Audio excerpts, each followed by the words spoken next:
ರಾಣೆಬೆನ್ನೂರ್ ಹತ್ರ ಆಗ್ತದ್ರಿ ಸರ್. ರಾಣೆಬೆನ್ನೂರು ಸಮೀಪ ಆಗ್ತದ, ಈ ಕಡೆ ಹಾವೇರಿಯಿಂದ ಸಮೀಪ ಆಗ್ತದ. ಅದು ಹಾವೇರಿ ಜಿಲ್ಲಾಕ ಬರ್ತೈತಿ, ಹಾವೇರಿ ತಾಲೂಕಿಗೆ ಬರ್ತದ. ಲಾಸ್ಟ್ ಹಳ್ಳಿ ಮುಂದ ಬಳ್ಳಾರಿ ಜಿಲ್ಲಾ ಚಾಲೂ ಆಗ್ತದ. ಅಲ್ಲೇ ಜಾತ್ರೆಗೆ ದೇವಿ ಮುಂದ ನಶಿನ 4 ಗಂಟೆಗ ಒಂದು ಮದ್ದಿನ ಆನಿ ಸುಡ್ತಾರ್ರಿ. ಆ ಮದ್ದ ತಯಾರು ಮಾಡುವಂತ ಕಂಪನಿಯವರ ಬೇಡ್ಕೊಂಡಿರ್ತಾರ ದೇವರಿಗೆ, ನಾವು ಪ್ರತಿ ವರ್ಷ ನಾವ್ ಒಂದು ಮದ್ದಿನ ಆನೆಯನ್ನ ಸುಡ್ತೇವ್ರಿ ಅಂತ ಅದನ್ನ ತಯಾರು ಮಾಡಿರ್ತಾರ. ಆನಿ ಅದು ಆನಿ ಆಕಾರ ಇರ್ತೈತಿ, ಒಳಗೆಲ್ಲ ಪಟಾಕ್ಷಿನೇ ಇರ್ತಾವ. ನೋಡಾಕ್ ಮಾತ್ರ ಆನಿಗತೆ ಕಾಣ್ತಿರ್ತದ. ಅದನ್ನ ಏನ್ ಮಾಡ್ತಾರ, ದೇವಿ ಚೌಕ್ ಮನಿಗೆ ಬರುವುದಂದ್ರ ಆಕೆ ಗಂಡನ ಮನಿಗೆ ಬಂದ್ ಕುಂಡಿರ್ತಾಳ ಅನ್ನೋದು, ಅವತ್ತು ಮುತ್ತೈದೆ ಆಗ್ಯಾಳ ಅಂತ ಅನ್ನುವಂತ ಭಾವದಿಂದ ಅಲ್ಲಿ ದೇವಿ ಇರುವಂತ ಗುಡಿ ಸ್ಥಾನದಿಂದ ಒಂದು ಚೌಕ ಮನಿ ಅಂತದ. ಯಾರು ನೋಡಿರಿ ಬಹಳ ದೂರ ಇಲ್ರಿ, ಅದು ಒಂದು ಫರ್ಲಾಂಗ್ ಅದ. ಆ ಚೌಕ್ ಮನಿಗೆ ಬಂದ್ ಒಂದ ದಿವ್ಸ ಆಕಿದ ಆರಾಧನೆ. ಯಾಕಂದ್ರ ಒಂದ್ ದಿವ್ಸಕ್ಕ ಆಕಿಗೆ 1000 ಬ್ಯಾಟಿ ಬೇಕು ಅಂತ ತಾಯಿ ಆಕಿ ಹಾವನೂರ್ ದ್ಯಾಮವ್ವ. ಅಲ್ಲಿ ಹಿಂಗ್ ವದಂತಿ ಅದ. ಮತ್ತ ಅದನ್ನ ನೀವು ನಂಬ್ತೀರಿ ಅಂತ ಬ್ಯಾಡ್ರಿ, ನಾನು ಅಲ್ಲೇ ಒಂದ್ 5 ವರ್ಷ ಡ್ಯೂಟಿ ಮಾಡಿದಂತ ಪ್ರಸಂಗ ಬಂತ. ನನಗೆ ಫಸ್ಟ್ ಅಪಾಯಿಂಟ್ಮೆಂಟ್ ಅಲ್ಲಿ ಬಂದಿತ್ತು. ಅದಕ್ಕೆ ಅವ್ರು ಒಂದ್ ದಿವ್ಸಕ್ಕ ಅಲ್ಲಿ 1000 ಬ್ಯಾಟಿ ಬೀಳ್ತಾವ. ಮತ್ತ ಅವತ್ತಿನ ಒಂದು ದಿವಸ ಆತಂತಂದ್ರ ಆಕಿನ ಮತ್ತೆ ಏನ್ ಮಾಡ್ತಾರ, ಅಲ್ಲಿ ಗಡಿ ಆಚೆಗೆ ಕಳ್ಸೋದು ಅಂತ ಮಾಡ್ತಾರ. ಸಾಂಪ್ರದಾಯಿಕವಾಗಿ ಮಾಡಿ ಅವೆಲ್ಲ ಏನತಾವು ಆ ಮೂರ್ತಿನ ತಗೊಂಡ್ ಬಂದು ಒಂದು ದೊಡ್ಡ ಪೆಟ್ಟಿಗೆ ಒಳಗೆ ಹಾಕಿ ಮುಚ್ಚಿಟ್ಬಿಡ್ತಾರ. ಒಂದ ದಿವ್ಸದ ಪೂಜೆ, ಒಂದ ದಿವ್ಸದ ಜಾತ್ರೆ. ಆ ಒಂದು ದಿವ್ಸ ಜಾತ್ರೆ ಒಂದು ಫರ್ಲಾಂಗ್ ಬರ್ಲಿಕ್ಕೆ 2 ರಿಂದ 3 ತಾಸು ತಗೋತದ ಮೆರವಣಿಗೆ. ಒಂದ ಫರ್ಲಾಂಗ್ ಬರ್ತದ, ದೇವಿ ಹೊತ್ಕೊಂಡ್ ಬರ್ತಾರ. ಅದನ್ನ ಹೊತ್ಕೊಂಡ್ ಬರ್ಬೇಕಾದ್ರ ಅಲ್ಲಿ ಕತ್ತಲದ ದೀಪ ಹರಿಸಿ ಈ ಇದೇನಂತಾರಲ್ಲ ಮದ್ದಿನ ಆನೆ ಸುಡ್ತಾರ. ಆ ಮದ್ದಿನ ಆನೆ ಎದಕ್ ತಯಾರು ಮಾಡ್ಯಾರ್ರಿ? ಸುಡಾಕ ತಯಾರು ಮಾಡ್ಯಾರ ಅದನ್ನ. ಅದಕ್ಕ ಬಾಲ ಸರಿ ಇಲ್ಲ, ಒಂದ್ ಕಾಲ್ ದಪ್ಪ ಒಂದ್ ಕಾಲ್ ಸಣ್ಣ ಆಗೈತಿ, ಅದು ಕಾಣ್ತಿರ್ತದ. 4 ಕಾಲು ಸಮ ಇರೋದಿಲ್ಲ ಆನಿದು. ಅದನ್ನ ಎದಕ್ ಮಾಡ್ಯಾರ್ರಿ ಅವರು? ಸುಡಾಕ್ ಮಾಡ್ಯಾರ. ಹಂಗ ಇಲ್ಲಿ ನಾವು ಸೃಷ್ಟಿ ಎದಕ್ ಮಾಡಾಕತ್ತೇವಿ ಅಂದ್ರ ಸುಡಾಕ್ ಮಾಡಾಕತ್ತೇವಿ, ಇಲ್ಲ ಅಂತ ಹೇಳಾಕ್ ಮಾಡಾಕತ್ತೇವಿ. ಐತ್ ಅಂತ ಹೇಳೋದನ್ನ ಇಲ್ಲ ನಮ್ದು ಉದ್ದೇಶ. ಆದ್ದರಿಂದ ಇದ್ರ ಬಗ್ಗೆ ಬಾಳ ತಿಳಿಕೆ ಶುರು ಮಾಡಿದ್ರಿ. ಅನ್ಕೊಂತ ಹೋಗ್ರಿ, ಮುಂದೆ ಅಧ್ಯಾರೋಪ ಮಾಡಿ ಅಪವಾದ ಮಾಡೋದದ. ಇದು ಪರಮಾತ್ಮಗತೆ, ಇದು ಸದ್ರೂಪ ಇಲ್ಲ, ಇದು ಮಿಥ್ಯಾದ, ಇದು ಕಲ್ಪಿತದ. ಇದೆಲ್ಲ ಏನು ಸೃಷ್ಟಿ ಐತಿ ಇದೆಲ್ಲ ಕಲ್ಪಿತದ.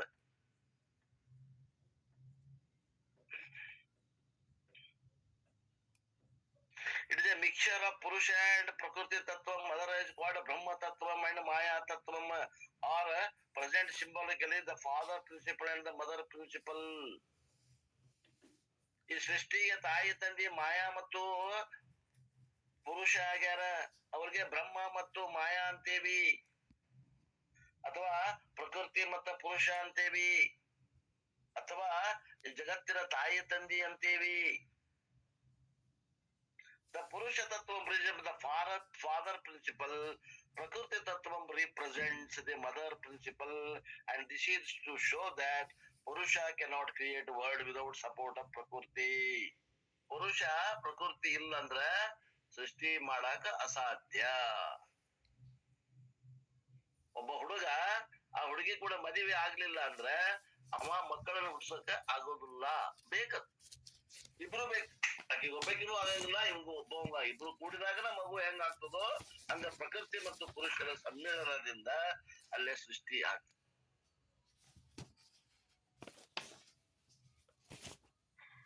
Therefore, whenever we talk about God, it is a mixture of both. ಯಾವಾಗ ದೇವ್ರ ಅಂತೀವಿ ಅಲ್ಲಿ ದೇವ್ರ ಅನ್ನುತ್ತೇನೆ, ದೇವ್ರ ಒಬ್ಬ ತಾಯಿ ಒಂದು ತಂದೆಯ ಕಲ್ಪನೆಯನ್ನ ಮಾಡ್ಕೊಂಡ್ರು. ಮತ್ತ ಅವ್ರಿಬ್ರು ಹೆಂಗದಾರ? ಅವ್ರಿಬ್ರು ಬೇರೆ ಬೇರೆ ಮಾಡಾಕ್ ಬರಂಗಿಲ್ಲ. ಇಲ್ಲಿ ಬೇರೆ ಮಾಡಾಕ್ ಬರ್ತದ. ತಾಯಿ ಕಡೆ ಈ ಕಡೆ ನಿಂದ್ರವ, ನೀನ್ ಎಡಕ್ ನಿಂದ್ರ, ನೀ ಬಲಕ್ ನಿಂದ್ರ ಅನ್ನಾಕ್ ಬರ್ತದ. ಅಲ್ಲೇ ಎಡಕ್ಕ ಬಲಕ್ ಅನ್ನಾಕ್ ಬರಂಗಿಲ್ಲ. ಫಾದರ್ ಅಂಡ್ ಮದರ್ ಆರ್ ಇನ್ಸಪರೇಬಲ್ ಇದೆ. ಅದಕ್ಕೆ ಅರ್ಧನಾರೀಶ್ವರ ತತ್ವವನ್ನ ತಿಳುವಳಿಕೆ ಬರ್ಲಿ ಅಂತ ಹೇಳ್ಯಾರ್ರಿ. ತಿಳುವಳಿಕೆ ಮಾಡ್ಲಿ. ಅರ್ಧ ಪುರುಷನ ಆಕಾರ ಇರ್ತದ, ಅರ್ಧ ಸ್ತ್ರೀ ಆಕಾರ ಇರ್ತದ. ಅರ್ಧನಾರೀಶ್ವರ ಅಂತ ಪೂಜೆ ಮಾಡುವಂತ ದೇವರು. That is why the Purusha also, Parvati cannot be separated from Parameshwara because they are Ardhanarishwara, and Lakshmi cannot be separated from Vishnu because she occupies the chest of the Vishnu. ಅರ್ಧನಾರೀಶ್ವರರಲ್ಲಿ Parvati ಪರಮೇಶ್ವರನ ಬೇರೆ ಮಾಡಕ್ ಬರಂಗಿಲ್ಲ. ಅದೇ ರೀತಿ ವಿಷ್ಣು ಮತ್ತು ಸರಸ್ವತಿನ ಬೇರೆ ಮಾಡಕ್ ಬರಂಗಿಲ್ಲ. ಯಾಕಂದ್ರ ಅಕ್ಕಿ ಅವನು ಹೃದಯದಾಗ ಕುಂತಾಳಂತ, ಎದ್ಯಾಗ ಕುಂತಾಳಂತ ನೋಡ್ರಿ. That is why keep the pocket here. ಎಲ್ಲಿ ಇಲ್ಯಾಕ ಇಟ್ಟಾರ ಪಾಕೆಟ್? ಎದಿ ಮ್ಯಾಗ ಅಂಗಿಗೆ ಪಾಕೆಟ್ ಹಾಕಿಟ್ಟಾರ ರೊಕ್ಕ ಇಡ್ಲಿಕ್ಕೆ. ಯಾಕಂತಂದ್ರ ವಿಷ್ಣು ಕೀಪ್ಸ್ ಲಕ್ಷ್ಮೀ ದೇವಿ ದೇರ್. ವಿಷ್ಣು ಅದವನು ಲಕ್ಷ್ಮಿನಲ್ಲಿ ಇಟ್ಕೊಂಡಾನ ಅಂತ ತಿಳ್ಕೊಂಡು ಆ ಎಡಗಡೆ ಶರ್ಟಿಗೆ ಒಂದು ಪಾಕೆಟ್ ಹಾಕ್ತಾರಂತ. ಯಾರ ಹೇಳಿದ ನಿಮಗೆ? ಈ ಶರ್ಟ್ಗೆ ಎಡಗಡೆ ಪಾಕೆಟ್ ಆ ಟೇಲರ್ ಅವನು ವಿಚಾರ ತಿಳ್ಕೊಂಡಿದ್ದವ. ಈ ವಿಚಾರ ಇವತ್ತೇ ಕೇಳಿವ್ರಿ. ಅವ ವಿಷ್ಣು ಸರಸ್ವತಿನ ಇಲ್ಲಿ ಹೃದಯದಾಗ ಇಟ್ಕೊಳಂತ. ಆ ಹೃದಯದ ಹತ್ರ ಇವರು ಒಂದು ಪಾಕೆಟ್ ಮಾಡಿ ರೊಕ್ಕ ಇಡಾಕ ಒಂದು ಪಾಕೆಟ್ ಮಾಡ್ಯಾರ. ಅಂದ್ರೆ ರೊಕ್ಕ ಲಕ್ಷ್ಮಿ ಇಡಾಕ ಪಾಕೆಟ್ ಮಾಡ್ಯಾರ ಅಂತ ನೋಡ್ರಿ, ಚಂದ ಐತಿ ಕಲ್ಪನಾ. That is why you keep the pocket here for keeping that money, because Vishnu keeps Lakshmi Devi there, and therefore Lakshmi Devi never separate from Vishnu. ಇವರಿಬ್ಬರನ್ನು ಇಬ್ಬಾಗ ಮಾಡಾಕ್ ಬರಂಗಿಲ್ಲ. ಜಗದ ಪಿತರವು ಪಾರ್ವತಿ ಪರಮೇಶ್ವರನ ಬೇರೆ ಬೇರೆ ಮಾಡಾಕ್ ಬರುವುದಿಲ್ಲ. And we are supposed to do the same thing, but not knowing this fact, we are keeping the pocket elsewhere. ಅದು ನಮಗ್ ಗೊತ್ತಿಲ್ಲ. ಗೊತ್ತಿಲ್ಲದವ್ರು ಏನ್ ಮಾಡಾಕತ್ತಾರ? ಪಾಕೆಟ್ ಎಲ್ಲೆಲ್ಲಿ ಇಡಾಕತ್ತಾರ ನೋಡ್ರಿ. ಎಲ್ಲೆಲ್ಲಿ ಇಟ್ಟಾರ ನೀವು ನೋಡ್ಬೇಕಂದ್ರ ಕೆಲವು ಮಂದಿ ಇವು ಜೀನ್ಸ್ ಪ್ಯಾಂಟ್ ಅಂತ ಇನ್ನೂ ಯಾವ್ಯಾವ ಪ್ಯಾಂಟ್ ಅಂತ್ರಿ ಒಂದ್ 5-6 ಪಾಕೆಟ್ ಇಟ್ಟಿರ್ತಾವ ನೋಡ್ರಿ. ನಾವು ಮೊಳಕಾಲ್ ಮ್ಯಾಗ ಇರ್ತೈತಿ, ತೊಳಿ ಮ್ಯಾಗ ಒಂದಿರ್ತೈತಿ, ಕಾಲ್ ಮ್ಯಾಗ ಒಂದಿರ್ತೈತಿ, ಎಡಗಡೆ 2, ಬಲಗಡೆ 2, ಹಿಂದೆ 2. ಹೋಗೋದಿಲ್ಲ ಅಂದ್ರೆ ರೊಕ್ಕ ಎಲ್ಲಿಡ್ಬೇಕು ಅನ್ನೋದು ಗೊತ್ತಿಲ್ಲ ಅವ್ರಿಗೆ. ಹಾಸ್ಯ ಮಾಡಕತ್ತಾರ. ಇಟ್ಕೊಡ್ರಿ, ನಿಮ್ಗೇನ್ ಬ್ಯಾಡ ಅನ್ನಂಗಿಲ್ಲ. So where to keep money? It is not the money to be supposed to be done. Money is a Lakshmi Devi supposed to be occupy your supposed to occupy your back, and that too the lower back. Thus Lakshmi Devi cannot be separated. Vishnu is called Srinivasa. ವಿಷ್ಣುವಿಗೆ ಶ್ರೀನಿವಾಸ ಅಂತ ಕರೀತಾರೆ. ವಿಷ್ಣುವಿಗೆ ಶ್ರೀನಿವಾಸ ಅಂತ ಯಾಕೆ ಕರೀತಾರೆ? ಶ್ರೀಹಿ ಲಕ್ಷ್ಮೀ ನಿವಾಸ ಸ್ಥಾನಂ ಹಿ. ಶ್ರೀ ಲಕ್ಷ್ಮಿ, ಶ್ರೀ ಮತ್ತು ಸಂಪತ್ತಿನ ರೂಪವಾದಂತ ಲಕ್ಷ್ಮಿಯ ನಿವಾಸವು ಯಾವುದೋ, ಆ ನಿವಾಸ ಸ್ಥಾನವು ಯಾವುದೋ ಅದು Srinivasa. Similarly, Saraswati cannot be separated from Brahmaji. Lakshmi ವಿಷ್ಣುವಿನ ಬಿಟ್ಟು ಹೆಂಗಿರುವುದಿಲ್ಲೋ ಹಂಗ ಬ್ರಹ್ಮನ ಬಿಟ್ಟು ಸರಸ್ವತಿ ಇರುವುದಿಲ್ಲ.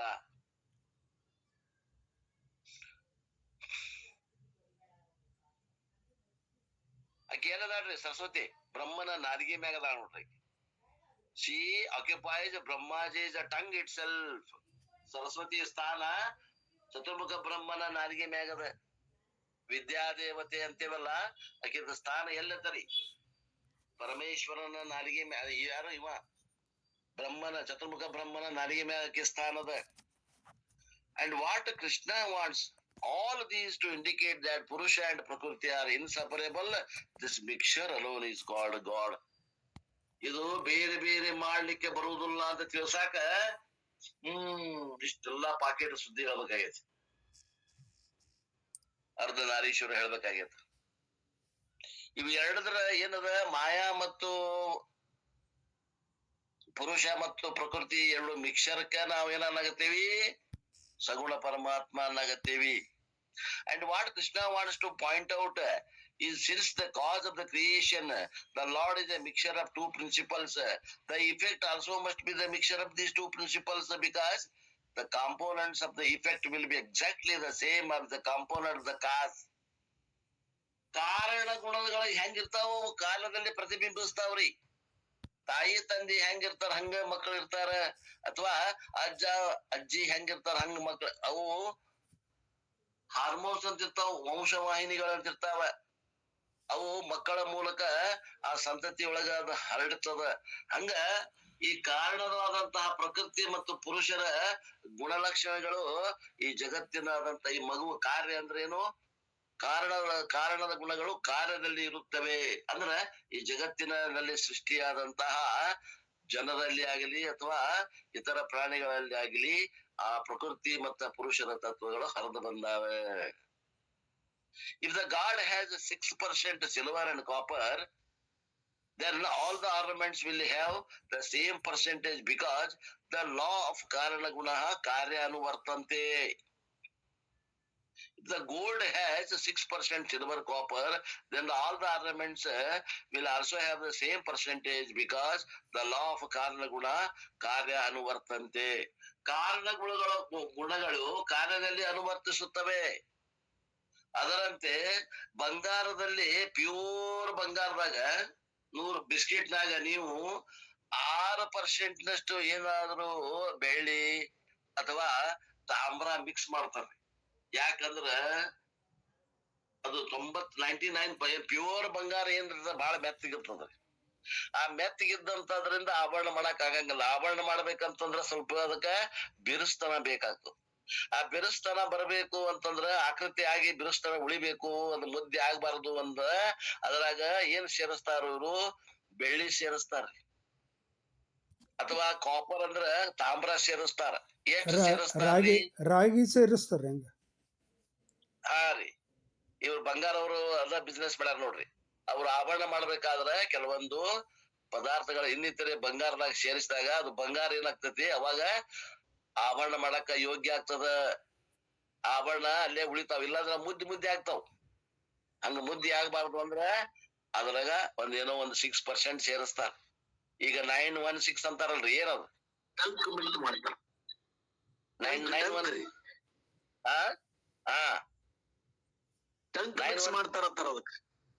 ಟಂಕ್ ಮಿಕ್ಸ್ ಮಾಡ್ತಾರಂತಾರಲ್ಲ. ಬೆಳ್ಳಿ ಮತ್ತು ಈ ತಾಮ್ರವನ್ನ ಮಿಕ್ಸ್ ಮಾಡ್ತಾರ. 916 ಅಂದ್ರೆ ಏನ್ರಿ ಅಂದ್ರ 100% ನಾಗ 91.6% ಬಂಗಾರ ಐತಿ, ಉಳಿದಿದ್ದು 8.4% ಏನೈತಿ ಇಂತಾದ ಟಂಕ್ ಮಿಕ್ಸ್ ಆಗೈತಿ ಅಂತ ಅರ್ಥ.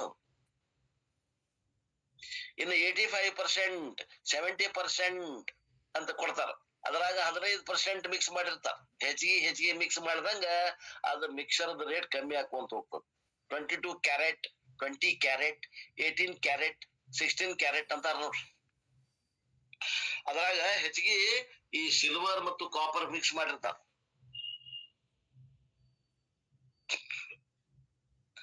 ಕಾರಣ ಗುಣ ನಮ್ಗೆ ಏನ್ ಹೇಳ್ಬೇಕಾಗೈತಿ? ಕಾರಣ ಗುಣವು ಕಾರ್ಯದಲ್ಲಿ ಪುನರಾವರ್ತಿ ಆಗ್ತದ. ಬಂಗಾರದಾಗ ಸಿಲ್ವರ್ ಮಿಕ್ಸ್ ಮಾಡಿರಿ ಅಂತಂದ್ರ ಅದು ಆಟೋಮೆಟಿಕ್ ಅಂತ ಬಂಗಾರದಿಂದ ತಯಾರು ಮಾಡಿದಂತ ಆಭರಣದೊಳಗನು ಆ ಪರ್ಸೆಂಟೇಜ್ ಮಿಕ್ಸ್ ಇರ್ತದ. So you understand easily ಕಾರಣ ಗುಣ, the features of the cause will inherit the effect also. ಕಾರಣ ಗುಣಗಳು ಕಾರ್ಯದಲ್ಲಿ ಬರ್ತಾವ, ಸಹಜ ಬರ್ತಾವ. And therefore every individual jiva, you and I, is also a mixture of purusha tattvam and prakriti tattvam. ನಾವು ನೀವೆಲ್ಲ ಆ ಪರಮಾತ್ಮನ ಅಂಶಗಳಾಗಿದ್ದೀವಿ, ಆ ಮಾಯೆಯ ಅಂಶನೂ ಆಗೇವಿ. ಆದ್ದರಿಂದ ಪ್ರಕೃತಿ ಮತ್ತು ಪುರುಷರ ಅವುಗಳ ಸ್ವರೂಪ ನಮ್ಮ ಶರೀರದಾಗೂ ಬಂದದ. ಅಗದಿ ತಾಳಿಗಳಾಗತ್ತಾರಿ.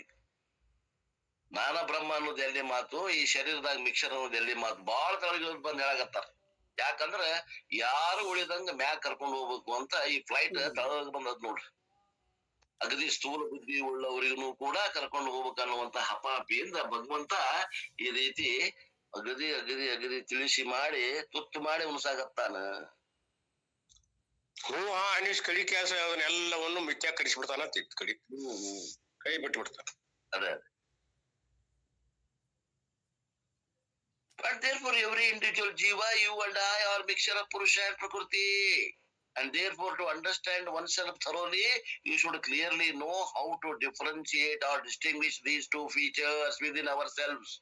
ನಮ್ಮನ್ನ ನಾವು ಸರಿಯಾಗಿ ತಿಳ್ಕೊಬೇಕಂದ್ರ ಇದು ಮಿಕ್ಸರ್ ಅದ ಅಂದ್ರೆ ಇದರ ಚೇತನ ಭಾಗ ಯಾವುದು, ಇದರ ಜಡ ಭಾಗ ಯಾವುದು ಅನ್ನುವಂತ ವಿವೇಕ ಮಾಡ್ಬೇಕು. ಏನ ಅಖಂಡ ಒಂದಾಯ್ತಂತ ಹೊಂಟ್ಬಿಟ್ಟೇವಲ್ಲ, ನಾನು ಒಂದು ಶರೀರ ಅಂತ ಹೊಂಟ್ಬಿಟ್ಟೇವಲ್ಲ. ಏನ್ ಹೇಳ್ಬೇಕಿಂತವ್ರಿಗೆ? ಲೌಕಿಕರಿಗೆ, ಲೋಕಾಯತರಿಗೆ. And therefore for the sake of self study, introducing the creation, and there we saw in the 4th verse. ಆದ್ದರಿಂದ ಇಲ್ಲಿ ಸೃಷ್ಟಿ ಪ್ರಕ್ರಿಯೆ ಹೇಳಾಗತ್ತಾನ ಭಗವಂತ. ಸೃಷ್ಟಿ ಹೇಳ್ಬೇಕನ್ನೋ ಉದ್ದೇಶ ಅಲ್ಲ. ಸೃಷ್ಟಿಯೊಳಗೆ 2 ಕೂಡ್ಯಾವು, ಭಗವಂತ ನೀನ್ ಒಂದ ಅಂತ ತಿಳ್ಕೊಂಡಿಯಲ್ಲ. ನಾನ ಶರೀರ, ಒಂದ ಅಂತ ತಿಳ್ಕೊಂಡಿ.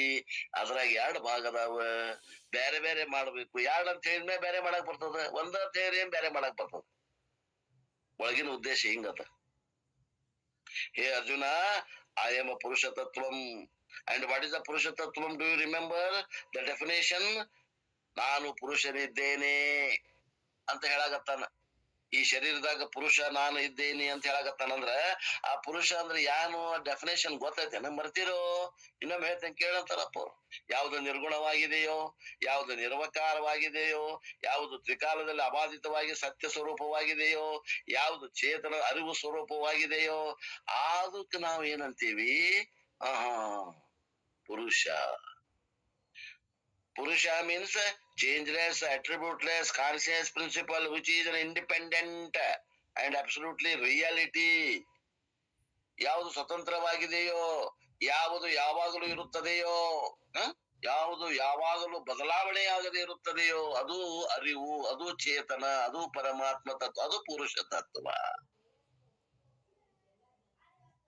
ಮತ್ತ ಪ್ರಕೃತಿ ಅಂದ್ರೆ ಏನ್ರಿ? ಪ್ರಕೃತಿ ಅಂದ್ರೆ ಏನಪ್ಪಾ ಅಂದ್ರೆ ಯಾವ್ದು ಸಗುಣದ, ಯಾವ್ದು ಸವಿಕಾರ ಅದ, ಯಾವ್ದು ಮಿಥ್ಯ ಅದ, ಯಾವ್ದು ಜಡ ಅದ, ಯಾವ್ದು ಅಚೇತನ ಅದ, ಯಾವ್ದು ಗುಣಗಳದಾವ, ಯಾವ್ದಕ್ ಆಕಾರ ಐತಿ, ಯಾವ್ದು ನಾಶ ಆಗಿ ಹೋಗ್ತತಿ. ಇದೆಲ್ಲ ಏನು? ಪ್ರಕೃತಿ. ಕಾಲಕ್ಕೆ ಬದಲಾವಣೆ ಆಗ್ತದ. that which is the nature of jada, ಅಚೇತನ, inert principle. ಯಾವ್ದು ಜಡ ಐತೋ, ಯಾವ್ದು ಅಚೇತನ ಐತೋ, ಸ್ವ ಇತರ ಜ್ಞಪ್ತಿ ಶೂನ್ಯತ್ವಂ ಜಡತ್ವಂ ಯಾವ್ದೈತೋ ಅದು ಪ್ರಕೃತಿ ಅದ ತಮ್ಮ. ಈ 2 ಕುಡಿಯವೋಪ ಇಲ್ಲೇ ಒಂದಿಲ್ಲ. ನಾವು ಶಾಸ್ತ್ರಕ್ಕೆ ಬರೋಕ್ಕಿಂತ ಮೊದಲ ನಾನು ಅಂದ್ರೆ ಏನ್ ತಿಳ್ಕೊಂಡೇವ್ರಿ? ಚೇತನ ಜಡದ ಮಿಶ್ರ ಮಾಡ್ಕೊಂಡು ಅದನ್ನ ಒಂದ್ ಮಾಡಿ ತಿಳ್ಕೊಂಡೇವಿ. ಈಗ ಅದನ್ನ 2 ಮಾಡಕತ್ತ ವಿಚಾರ ಮಾಡಾಕ ನಮ್ಮಲ್ಲಿ ಅಧ್ಯಾತ್ಮದ ವಿಚಾರವನ್ನು ಮಾಡಾಕ ಸೂಕ್ಷ್ಮ ಬುದ್ಧಿ ಆಗಲಿ ಅನ್ನುವಂತ ದೃಷ್ಟಿಯಿಂದ ತುತ್ತು ಮಾಡಿ ಉಣಸಾಕತ್ತಾನ ಕೃಷ್ಣ ಅರ್ಜುನ.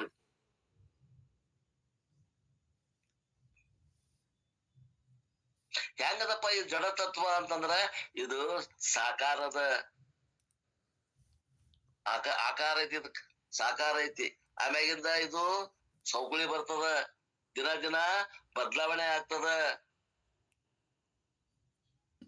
ಇವತ್ತಿದ್ದಂಗ ನಾಳೆ ಇರುವುದಿಲ್ಲ.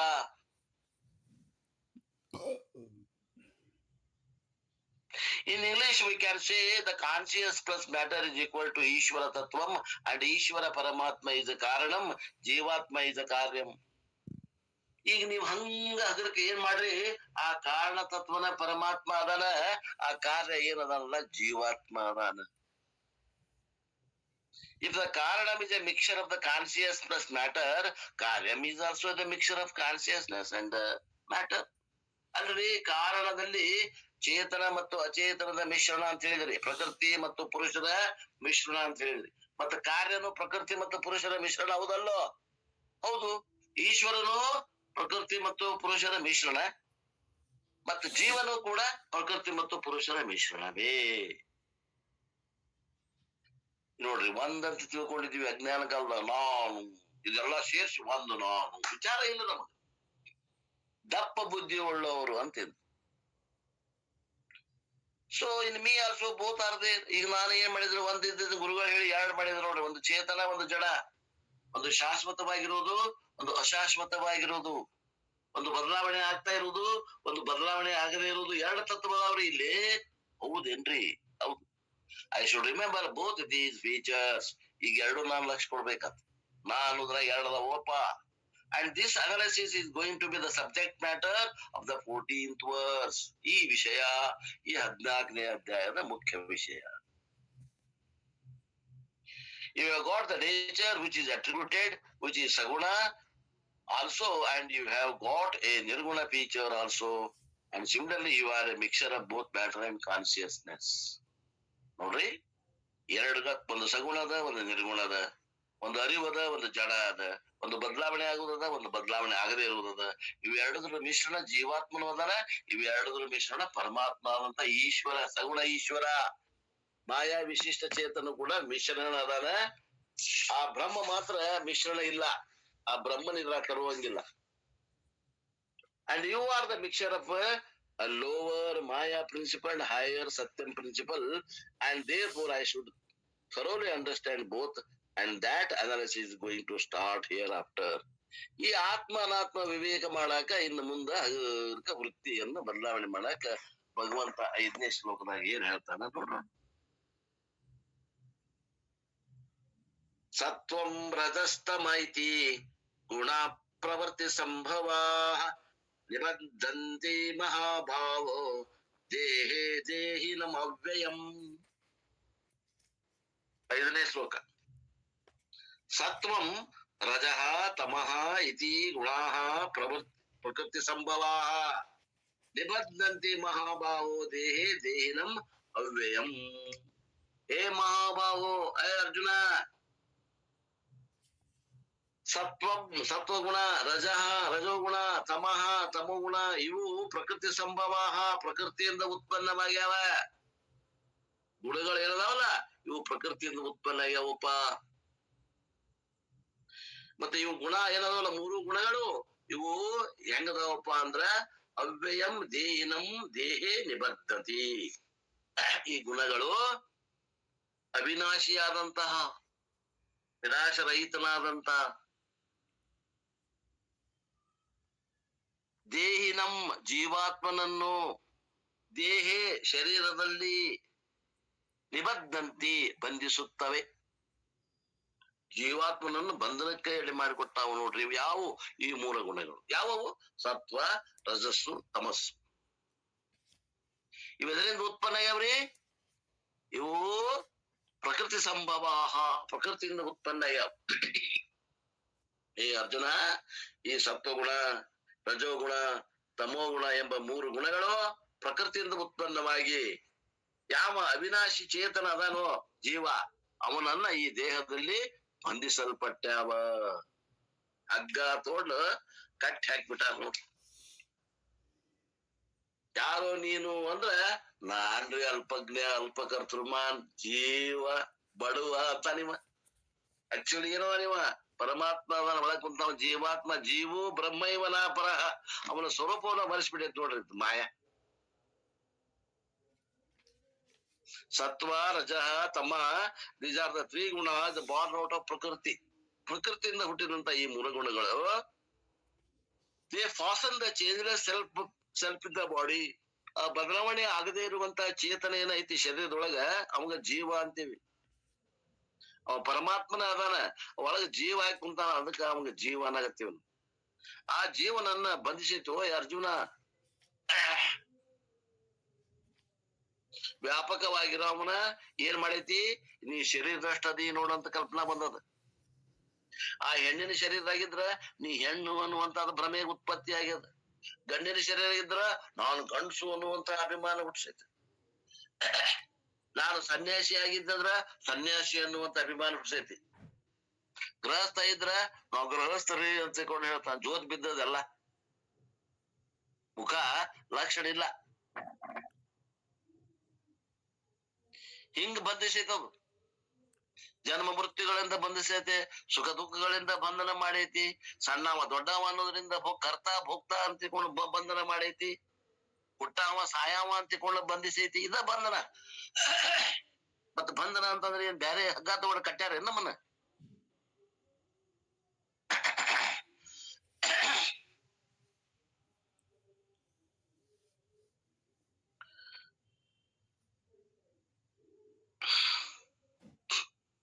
Before entering into the analysis proper, I will give you the brief overview of the development that is going to come hereafter. ವಿಶೇಷವಾಗಿ ಅಧ್ಯಾಯದಾಗ ಭಗವಂತನ ವಿಚಾರ ಏನೈತಿ ಹೇಳೋಕ್ಕಿಂತ ಮೊದಲ ಒಂದು ಪಕ್ಷಿ ನೋಟವನ್ನು ಕೊಡ್ತೇನೆ ನಿಮಗ ಅಂತಾರ ಅಪ್ಪೋರ್. ಏನದು ಪಕ್ಷಿ ನೋಟ? I said Bhagavan is a mixture of consciousness and matter, and therefore every one of us is also a mixture of both.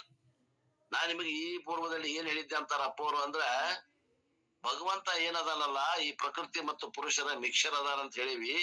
ಅದೇ ರೀತಿ ಜೀವಾತ್ಮನು ಕೂಡ ಈ ಪ್ರಕೃತಿಯ ಮತ್ತು ಪುರುಷನ ಮಿಕ್ಸರ್ ಅಂತ ಹೇಳೈತಿ.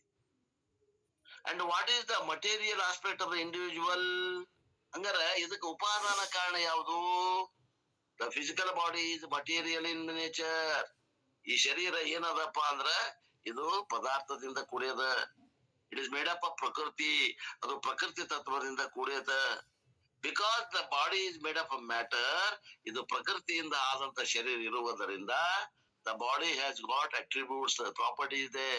ಈ ಶರೀರಕ್ಕ ಸತ್ವ, ರಜಸ್ಸು, ತಮಸ್ಸು ಅನ್ನುವಂತ 3 ಗುಣಗಳದಾವ. It is fat, it is lean, it is healthy, it is sick, it is saguna. The body is savikara. ಏನದ? ಈ ಶರೀರ ದಪ್ಪದ, ಕೆಲವೊಬ್ಬರ ಶರೀರ ತಳಗದ, ಕೆಲವೊಬ್ಬರ ಶರೀರ ಆರೋಗ್ಯವಂತ ಶರೀರದ, ಕೆಲವೊಬ್ಬರ ಶರೀರ ಯಾವಾಗಲೂ ಜಡ್ಡು ಜಾಪತ್ರಿಂದ ಕೂಡಿದ ಶರೀರದ. ಇದಕ್ಕೆ ಗುಣಗಳದಾವ. ಇದು ದಿನ ದಿನ ಕ್ಷೀಣಿಸ್ಕೊಂತ ಹೊಂಟದ. ನಿನ್ನೆಕ್ಕಿಂತ ಇವತ್ತ ಒಂದು ದಿವಸ ಸಮೀಪ ಆಗೇವ್ ನಾವು ಸಾವಿಗೆ. ಶರೀರ ದೃಷ್ಟಿಯಿಂದ, ಆತ್ಮ ದೃಷ್ಟಿಯಿಂದ ನಮಗ್ ಸಾವೇ ಇಲ್ಲ. 2 ಕೂಡಿದ್ದಕ್ಕೆ 2 ದೃಷ್ಟಿ ಅದಾವ. ಈಗ 8 ದಿವಸ ಏನಂತಿದ್ದ? ನಾನು ಹುಟ್ಟುತ್ತೇನೆ, ನಾನು ಸಾಯುತ್ತೇನೆ ಅಂತಾನ. ಈಗೇನ್ ಅನ್ಬೇಕು ಅಂದ್ರ ಪ್ರಕೃತಿ ದತ್ತವಾದ ಶರೀರ ಸಾಯುತ್ತದೆ, ನಾನು ಯಾವಾಗಲೂ ಸಾಯುವಲ್ಲ ಅನ್ಬೇಕಾಗಿತ್ತು. ನಮ್ ಕಡೆ ಅನ್ಸ್ಬೇಕಾಗಿತ್ತು. ಅದಕ್ಕೆ 2 ಮಾಡ್ಯಾರ, ಚಂದಕ್ ಮಾಡಿಲ್ಲ. Subject to change as it is changeless. ಒಂದು ನಿರಂತರ ಬದಲಾವಣೆ ಹಾಕುವಂತ ಹೊಂಟದ ಈ ಶರೀರ. ನೋಡ್ರಿ, ಬಾಲ್ಯಾವಸ್ಥೆಯಿಂದ ಹಿಡಿದು ಈಗ ಯೌವನಾವಸ್ಥೆ ದಾಟಿ ಈಗ ಮುಪ್ಪಾವಸ್ಥೆಗೆ ಬಂದೈತಿ ಅಂತಂದ್ರ ಅದು ಬದಲಾವಣೆ ಹಾಕುವಂತ ಬಂದೈತಿ ಅಂತಿರೋ? ಇಲ್ಲ ಅಂತಿರೋ? ಆಗೈತ್ರಿ, ಬದಲಾವಣೆ ಆಗೈತಿ. ಹಲ್ಲು ಬೆಳಾಗತ್ತಾವ, ಕೈಕಾಲ ಸಂಧಿ ನೋವು ಹಿಡ್ದಾವ. ಬದಲಾವಣೆ ಹಾಕುವಂತ ಬಂದದ. ಆದ್ರ ಒಳಗಿರುವಂತ ಆತ್ಮ ಬದಲಾವಣೆ ಆಗೈತೇನ್ರಿ ಈಶ್ವರಪ್ಪ?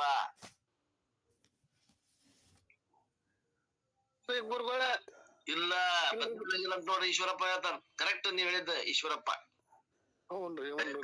ಧನ್ಯವಾದ. ಬದಲಾವಣೆ ಆಗಿಲ್ಲ.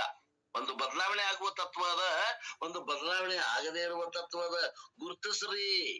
ಸೂಕ್ಷ್ಮ ದೃಷ್ಟಿ ಅಂದ್ರೆ ಇದ. ಇದನ್ನ ಬ್ಯಾರೆ ಮಾಡ್ರಿ ಅಂತಂದ್ರ ಚಾಕು ತಗೊಂಡು ಚೂರಿ ತಗೊಂಡ್ ಮಾಡಕ್ ಬರ್ತೈತೇನ? ಕರ್ಗಸ್ ತಗೊಂಡು ಕೊಯ್ದು ಬ್ಯಾರೆ ಮಾಡಕ್ ಬರ್ತೈತೇನ್? ವಿವೇಕ ಅನ್ನುವಂತ ಚಾಕು ತಗೊಂಡ್ರಿ ಬ್ಯಾರೆ ಮಾಡ್ರಿ ಅಂತಾರ.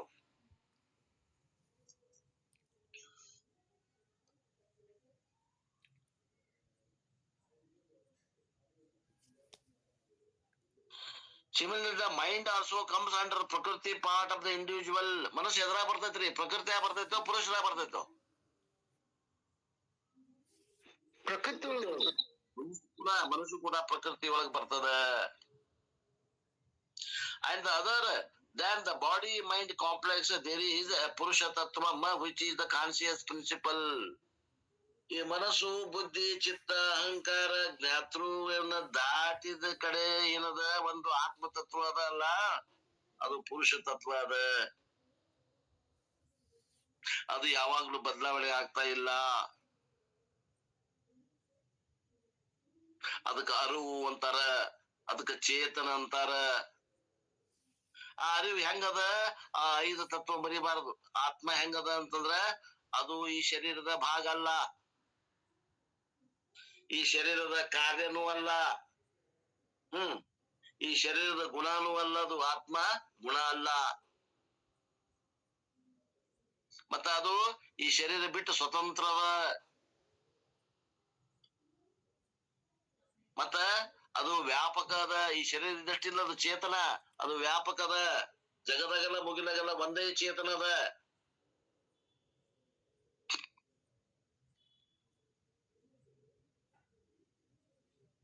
ಮತ್ತ ಅದು ಇರೋದ್ರಿಂದ ಈ ಜಡವಾದ ಶರೀರ ಚೇತನದಂತೆ ಕಾರ್ಯವನ್ನು ನೆರವೇರಿಸಾಗತೈತಿ. ನೋಡ್ರಿ, ಇದು ಶರೀರ ಮಾತಾಡಕತ್ತೈತಿ, ಇಷ್ಟು ಶರೀರ ಕುತ್ಕೊಂಡು ಕೇಳಾಕತ್ತಾವ ನೋಡ್ರಿ. ಇವು ಚೇತನಗತೆ ಕೆಲಸ ಮಾಡಾಕತ್ತೈತಿ ಈ ಶರೀರ. ಯಾಕ? ಆ ಹಿಂದ ಆ ಆತ್ಮ ತತ್ವದಿಂದ ಆ ಪುರುಷ ತತ್ವ ಇದಕ್ಕ ಕರೆಂಟ್ ಗತೆ ಕೆಲಸ ಮಾಡಾಕತ್ತದ.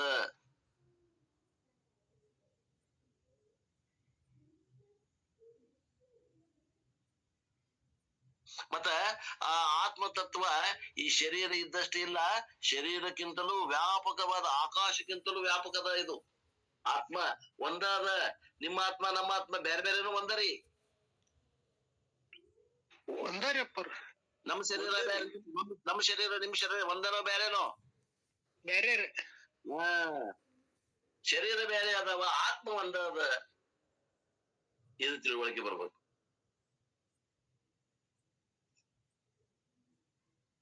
ಯಾಕಂದ್ರ 18 ಅಧ್ಯಾಯ ಮುಗಿದ್ರಾಗ ಮೋಕ್ಷ ನಿಮ್ ಮಂಗೆ ಒಳಗ ನಲ್ಲಿಕಾಯಿ ಆಗ್ಬೇಕು. ಹೇಳಿದ್ದ ಗಟ್ಟಿ ಮಾಡಕ್ ಹೇಳಾಗತ್ತಾರ, ಹಂಗ ತಿರ್ಗಾ ಮುರ್ಗಿ ಅದನ್ನೇ ಆಗತ್ತಾರ ನೋಡ್ರಿ.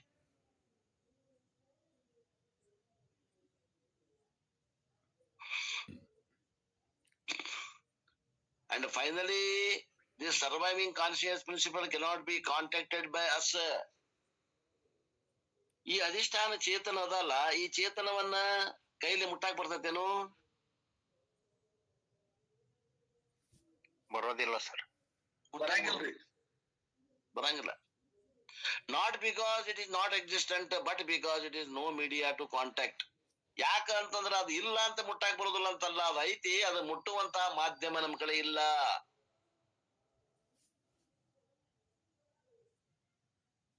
I have given you the example of light which is pervading the body, and this conscious principle in me which enlivens the body mind complex is called Purusha Tattvam. ಅದು ಇಲ್ಲ ಅಂತಲ್ರಿ, ಚೇತನ ಅದ, ಅದನ್ನ ಮುಟ್ಲಿಕ್ಕೆ ಬರಂಗಿಲ್ಲ ಅಂದ್ರೆ ಇಲ್ಲ ಅಂತಲ್ಲ. ಅದು ಇರುವುದರಿಂದನ ಈ ಶರೀರ, ಜಡವಾದ ಶರೀರ ಚೇತನದಂತೆ ಕೆಲಸ ಮಾಡಾಕತ್ತದ.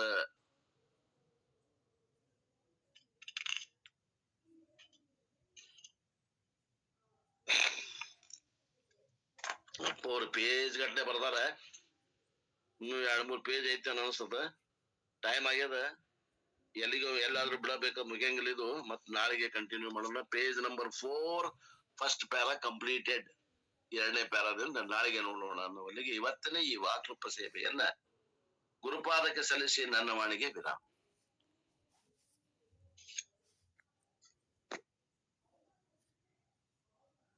ಜಯ ಭಗವದ್ಗೀತೆ.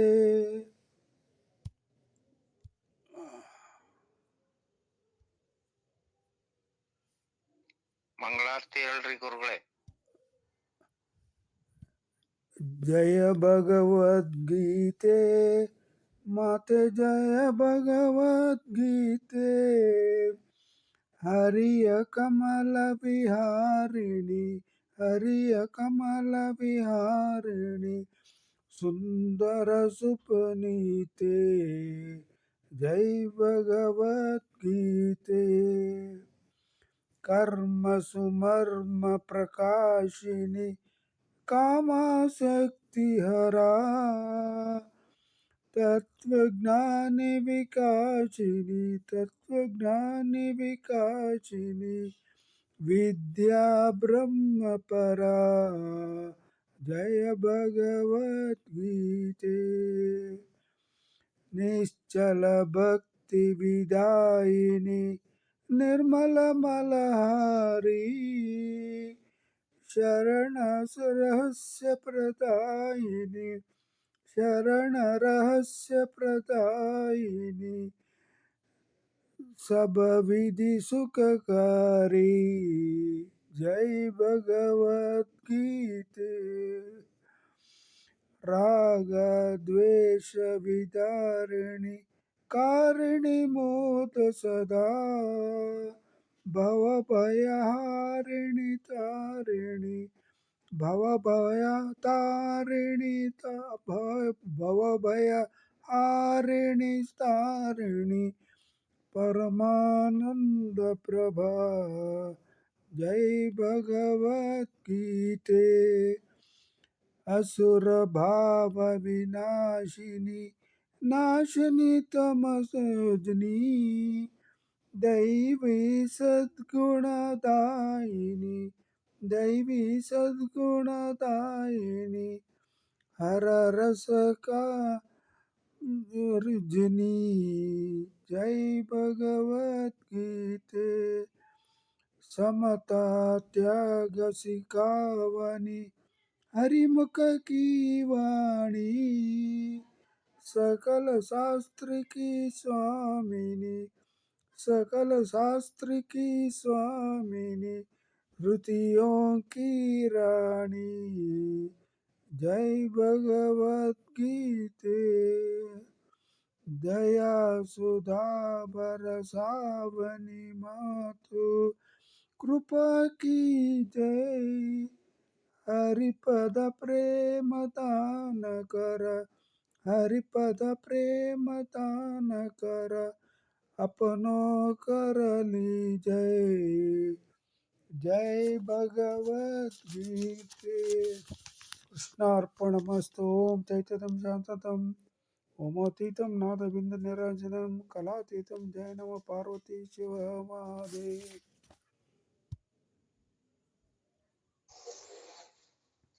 ಪೂಜ್ಯ ಗುರುಗಳಿಗೂ ಸತ್ಸಂಗದಲ್ಲಿ ಭಾಗಿಯಾದ ಸರ್ವರಿಗೂ ಶರಣು ಶರಣಾರ್ಥಿಗಳು. ಓಂ ನಮಃ ಶಿವಾಯ. ನಮಸ್ಕಾರಗಳು ಗುರುಗಳಿಗೆ ಮಹಾತ್ಮ